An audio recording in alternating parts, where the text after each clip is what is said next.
અને હવે આગળ નજર કરીએ સુપરફાસ્ટ ન્યૂઝ પર। તો વડોદરામાં કિસાન સંઘ દ્વારા વિરોધ પ્રદર્શન। કિસાન સંઘના સમર્થનમાં મજદૂર સંઘ મેદાનમાં। અન્ય મજદૂર સંઘ દ્વારા કિસાન સંઘના સમર્થનમાં વિરોધ। મોટી સંખ્યામાં સંગઠનોએ કલેક્ટરને આવેદનપત્ર આપ્યું। જૂનાગઢ પોલીસ તોડકાંડમાં આરોપી તરલ ભટ્ટના રિમાન્ડ પૂર્ણ થતા કોર્ટમાં રજૂ કરાશે। એટીએસે અત્યાર સુધી 22 બેંક એકાઉન્ટની તપાસ કરી છે। 4 એકાઉન્ટમાં મોટા ટ્રાન્ઝેક્શન થયા હોવાનો પણ ખુલાસો। તોડકાંડમાં બદનામ ઉના પોલીસ પર વધુ એક કલંક। 2 પોલીસકર્મી 1 જીઆરડી સામે દુષ્કર્મની ફરિયાદ નોંધાઈ। ગીર ગઢડા પોલીસ સ્ટેશનમાં નોંધાઈ એફઆઈઆર। પ્રકાશ સિંગડ નામના વહીવટદારે આચર્યું હતું દુષ્કર્મ। સુરતમાં હિન્દુ યુવા વાહિનીના નેતાની બિલ્ડરની ઓફિસમાં જ લૂંટ કેસમાં ધરપકડ કરવામાં આવી। વિકાસ આહિરે ફ્લેટના મેનેજરને માર મારી 1.2 લાખની લૂંટ ચલાવી હતી। વિકાસ આહિરે સેટિંગ કરીને હાજર થયો હોવાની ચર્ચા। ભાવનગર મનપાની 2 દિવસથી હાથ ધરી ચેકિંગની કામગીરી। કાળુભા રોડ અને સિંધુનગર જેવા વિસ્તારમાં 15 થી 17 જેટલી દુકાનોમાં ચેકિંગની કાર્યવાહી। સાંતલપુરમાં નર્મદા વિભાગનું કામ માત્ર કાગળ પર। ખેડૂતો જાતે કેનાલની સફાઈ કરવા માટે મજબૂર બન્યા। તંત્રે સાફ સફાઈ ન કરતા ખેડૂતોએ કામ આપ્યું। પાટણ જિલ્લામાં કોંગ્રેસના નવા પ્રમુખની વરણી। ગેમર દેસાઈ કોંગ્રેસ પક્ષના નવા પ્રમુખ બન્યા। ઘરે ઘરે જઈને કોંગ્રેસને મજબૂત કરવાની કામગીરી કરવાની ગેમર દેસાઈએ તૈયારી દર્શાવી। વડોદરા કોર્પોરેશનનું 5,558 કરોડનું બજેટ મંજૂરી માટે મુકાશે। સ્થાયી સમિતિ અધ્યક્ષ સભામાં રજૂ કરશે બજેટ। બજેટમાં ડ્રેનેજ, વરસાદી ગટર બ્રિજ અને રોડ પરની કામગીરીને મહત્વ અપાશે। સુરતના માંગરોળના વાંકલ ગામે કપિરાજનો આતંક। કપિરાજના આતંકથી ઘરમાંથી બહાર નીકળવું મુશ્કેલ બની રહ્યું છે। 4 દિવસમાં 20 થી વધુ લોકો પર કપિરાજનો હુમલો। સુરતમાં ₹2 કરોડની કાર ચાલકીએ ડિટેન કરી હતી। રજિસ્ટ્રેશનના દસ્તાવેજો નહીં હોવાથી કાર્યવાહી કરવામાં આવી। સ્પોર્ટ્સ કાર પૂર ઝડપે નીકળતા પોલીસે કાર્યવાહી હાથ ધરી છે। પોલીસે કાર કબજે લઈ ચાલકને આરટીઓ મેમો ફટકાર્યો। સુરતમાં 17 વર્ષીય દીકરીએ કેન્સર પીડિત માટે પોતાના વાળ ડોનેટ કર્યા। રૂષા પટેલે ડોનેટ કરેલા વાળમાંથી વીગ બનાવી કેન્સર પીડિતોને ડોનેટ કરવામાં આવશે। મોરબી કોંગ્રેસમાં આંતરિક વિખવાદ। નવા જિલ્લા પ્રમુખની નિમણૂક બાદ કોંગ્રેસમાં વિખવાદ સર્જાયો। નવા જિલ્લા પ્રમુખને લઈ પૂર્વ જિલ્લા પ્રમુખની નારાજગી। પ્રદેશ કોંગ્રેસના નિર્ણય સામે નારાજગી। યાત્રાધામ અંબાજી ગબ્બર ખાતે પરિક્રમા મહોત્સવ। પરિક્રમા મહોત્સવમાં મોટી સંખ્યામાં લોકો જોડાયા। પરિક્રમા મહોત્સવ પર્વનો આજે અંતિમ દિવસ। અંબાજી ખાતે ભક્તિમય માહોલ જોવા મળ્યો। ગુજરાતના સેંકડો બિલ્ડર્સને ઇનપુટ ટેક્સ ક્રેડિટના મામલે જીએસટીની નોટિસ। નાણાકીય વર્ષ 2017-18 અને 18-19માં મેળવેલી ઇનપુટ ટેક્સ ક્રેડિટને લઈને નોટિસ જારી કરાઈ। બિલ્ડર્સને આઈટીસી પરત કરવા નોટિસ અપાઈ। સુરેન્દ્રનગરમાં ખનન માફિયાઓની જીવલેણ કરતૂત। ગેરકાયદેસર ખનન કરતી વેળાએ ગેસ ગળતરથી 3 લોકોના જીવ ગયા। પોલીસે સતવીર કરપડા અને રણજીત ડાંગરની ધરપકડ કરી। દેવપર ગામે ખનન માફિયાઓની જીવલેણ કરતૂત। પૂરેલા ખાડાને ફરી ખોદી શ્રમિકોને અંદર ઉતાર્યા હતા। 3 મૃતકોમાં રાજુ નામના વ્યક્તિનું પણ મોત થયું। રાજુ ફસાયેલા 2 શ્રમિકને બહાર કાઢવા માટે ગયો હતો। ચોટીલામાં રમતગમત, યુવા અને સાંસ્કૃતિક પ્રવૃત્તિ વિભાગના કાર્યક્રમનું આયોજન। ચોટીલા ચામુંડા માતાજીના ડુંગરે યોજાયેલા સાંસ્કૃતિક કાર્યક્રમમાં અનેક કલાકારોએ શ્રોતાઓના મન મોહી લીધા।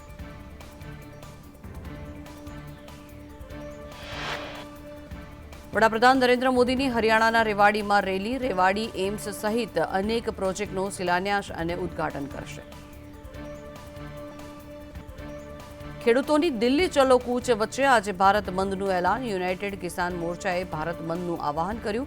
પંજાબ હરિયાણાની સરહદ પર ખેડૂતો પોતાની માંગણીઓ પર અડગ। ખેડૂતો અને સરકાર વચ્ચે ત્રીજા રાઉન્ડની વાતચીત અનિર્ણિત। ખેડૂત સંગઠનો દ્વારા આજે ભારત બંધનું એલાન। એમએસપીની ગેરંટી સાથે ખેડૂતો ફરી એકવાર આંદોલન પર। રવિવાર સુધી ખેડૂતો શંભુ સરહદથી આગળ નહીં વધે। ખેડૂત નેતાઓએ રોષ ઠાલવતા કહ્યું, ચર્ચાનું પરિણામ હોવું જોઈએ. અમે પાકિસ્તાનથી આવ્યા નથી. અમારી બંને તરફ સરહદો બનાવવામાં આવી. ઝારખંડ સરકારના મંત્રીમંડળનો વિસ્તાર. નવા મંત્રીમંડળમાં 4 થી 5 નવા ચહેરા સામેલ થશે. 2 મંત્રીઓને ડેપ્યુટી સીએમ બનાવાશે. રાહુલ ગાંધીને લઈ સાંસદ મનસુખ વસાવાનું વિવાદિત નિવેદન. કહ્યું, રાહુલ ગાંધી નાહ્યા વગર ગયા એટલે મંદિરમાં દર્શન ન કરવા દીધા. નાહ્યા વગર ગયા એટલે મદ્રાસ આંધ્રમાં દર્શન ન કરવા દીધા. મનસુખ વસાવાએ કહ્યું, રાહુલ ગાંધી અને ટીમ સપ્તાહમાં 2 જ વખત નહાય છે. નાહી ધોઈને પવિત્ર થઈ કાર્યાલયમાં માતાજીના દીવા આરતી કરવા જોઈએ. ભાજપ કાર્યાલયના ઉદ્ઘાટન સાંસદ મનસુખ વસાવાનું નિવેદન. જૂનાગઢના માળિયાહાટીના તાલુકા પંચાયતના સભ્ય સામે રોષ. વિકાસના કામોમાં અવરોધ લાવતા હોવાના આક્ષેપ કરવામાં આવ્યા. તાલુકા પંચાયત સરપંચ એસોસિએશનમાં રોષ. તાલુકા પંચાયતના સભ્ય પિયુષ સિંધવ સામે નારાજગી. આપના સભ્ય પિયુષ પરમાર સરપંચોને દબાવતા હોવાનો આરોપ. તાત્કાલિક અસરથી પગલાં ભરવા માટે ડીડીઓને આવેદનપત્ર આપવામાં આવ્યું. 51 શક્તિપીઠ મહોત્સવમાં ભાગ લેવા વિધાનસભાના સભ્યોનો પ્રવાસ. અધ્યક્ષ દંડક સહિત ધારાસભ્યોએ મા અંબાના દર્શન કરી ધન્યતા અનુભવી. અંબાજીમાં રાજ્યના ગૃહપ્રધાન હર્ષ સંઘવીએ મા અંબાના ભજન કીર્તનમાં જોડાયા. હર્ષ સંઘવીએ મંજીરા વગાડી માતાજીની આરાધના કરી. ધારાસભ્યો સાથે મા અંબાનો બોલાવ્યો જય જયકાર. અંબાજીમાં મુખ્યપ્રધાન ભૂપેન્દ્ર પટેલે માતાજીની આરતી ઉતારી. ગબ્બર 51 શક્તિપીઠના અલગ અલગ મંદિરમાં પૂજા કરી.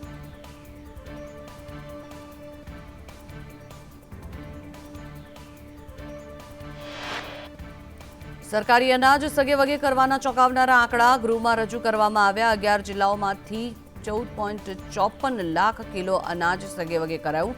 2.57 કરોડની કિંમતનો જથ્થો સગેવગે કરાયો છે. ત્યારે સુરતમાં સૌથી વધુ 4.99 લાખ કિલો સરકારી અનાજ સગેવગે કરાયું.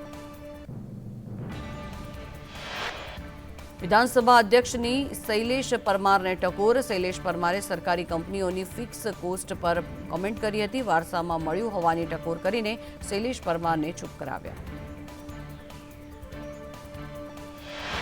ભેસાણના પૂર્વ ધારાસભ્ય ભૂપત ભાયાણીનું નિવેદન. જેતપુરથી મહુવાને જોડતો નેશનલ હાઈવે ભેસાણમાંથી કાઢવા માટે માંગ. જૂની પથ રેખા મુજબ નેશનલ હાઈવે બનાવવો જોઈએ.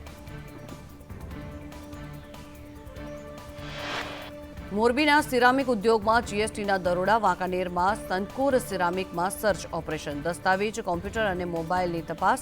જીએસટીના દરોડાથી સિરામિક ઉદ્યોગકારોમાં ફફડાટ. અમદાવાદમાં સાબરમતીથી સુભાષ બ્રિજ પર ડિમોલિશનની કામગીરી. મહિલા પોલીસ અને સ્થાનિક મહિલાઓ વચ્ચે બબાલ. નિર્માણ કાર્ય માટે રોડ પરના 150થી વધુ દબાણો હટાવાયા. સુરેન્દ્રનગરમાં 5 કરોડના ખર્ચે બનેલા બ્રિજ પર તિરાડો. 5 દિવસ પહેલા જ બ્રિજનું ઉદ્ઘાટન કરવામાં આવ્યું હતું. બ્રિજના કોન્ટ્રાક્ટરે ભ્રષ્ટાચારની વાતને ફગાવીને કહ્યું, માત્ર જ્યાં જોઈન્ટ છે ત્યાં જ તિરાડો પડી છે. માલપુરમાં અણિયોર ઉબરાણ રોડ પર આવેલો વાત્રક નદીનો બ્રિજ જર્જરિત થયો છે. 1998-99માં બનેલ બ્રિજની આજ દિન સુધી મરામત થઈ જ નથી. રોજ હજારો લોકો પુલ પરથી પસાર થાય છે. બ્રિજનું સત્વરે મરામત કરવા સ્થાનિકો માંગ કરી રહ્યા છે. વલસાડના મુરગમાળ ગામે વિવાદિત શિક્ષકની બદલીને લઈ ગ્રામજનોમાં ભારે રોષ. સ્કૂલ ગેટને બહારથી બંધ કરી ગ્રામજનોએ વિરોધ નોંધાવ્યો. પાટણમાં બાકી વેરાધારકો સામે પાલિકાની લાલ આંખ. 3.24 લાખથી વધુનો વેરો ન ભરતા પેટ્રોલ પંપ સીલ થયા છે. 3 વર્ષથી વેરો ભરવાનો બાકી હોવાથી કાર્યવાહી કરાઈ. રાજકોટમાં 1200 કિલો શંકાસ્પદ ચોકલેટનો જથ્થો ઝડપાયો. શ્રી લક્ષ્મી સ્ટોરમાંથી ચોકલેટનો જથ્થો સીઝ કરાયો. કોઈપણ જાતની બ્રાન્ડ વગરની ચોકલેટ જપ્ત કરાઈ. ઈડરના મોટા કોટડામાં ખાનગી કંપનીના ટાવરની કામગીરી સામે ગ્રામજનોમાં ભારે રોષ. સ્થાનિકોનો વિરોધ છતાં પણ જિલ્લા તંત્ર મૌન છે. ગ્રામજનો દ્વારા લેખિત અને મૌખિક રજૂઆત છતાં પરિણામ શૂન્ય. ઉનાળો શરૂ થાય તે પહેલા જ રાજકોટમાં પાણીની પારાયણ. સત્યમ શિવમ સુંદરમ વિસ્તારમાં પાણીની સમસ્યા. મહિલાઓને પાણી ન મળતા મનપા સામે રોષ. સ્થાનિકો મતદાનનો બહિષ્કાર કરશે. 2 દિવસે એકવાર ટેન્કર આવતા લોકોને ભારે હાલાકી. રાજકોટ જિલ્લા પંચાયતની ખાસ કારોબારી સભા યોજાઈ. વર્ષ 2024-25નું 930.42 કરોડનું નવા કર બોજ વગરનું બજેટ મંજૂર કરવામાં આવ્યું. વર્ષ દરમિયાન રસ્તા, સિંચાઈ, પાક અને પાણીની વ્યવસ્થા માટે મોટી રકમ ખર્ચ કરવાનો અંદાજો. પાટણના હારીજમાં અકસ્માતમાં 3 લોકોના મોત થયા. પગપાળા યાત્રા સંઘને ટ્રક ચાલકે અડફેટે લીધો. અકસ્માતમાં અન્ય 5 લોકો થયા ઇજાગ્રસ્ત. રાજકોટ ગોંડલના મેતા ખંભાળિયા પાસે અકસ્માત સર્જાયો. 2 લોકોના મોત થયા. પુલ પરથી બાઇક સાથે નીચે પટકાતા થયું મોત. સુરતમાં પરણિતાએ ગળે ફાંસો ખાઈને પોતાનું જીવન ટૂંકાવ્યું. 3 મહિના પહેલા જ ભાગીને પ્રેમ લગ્ન કર્યા હતા. હજીરા સ્થિત મોર ગામની આ ઘટના. પતિ નોકરી પર ગયો ત્યારે કરી આત્મહત્યા.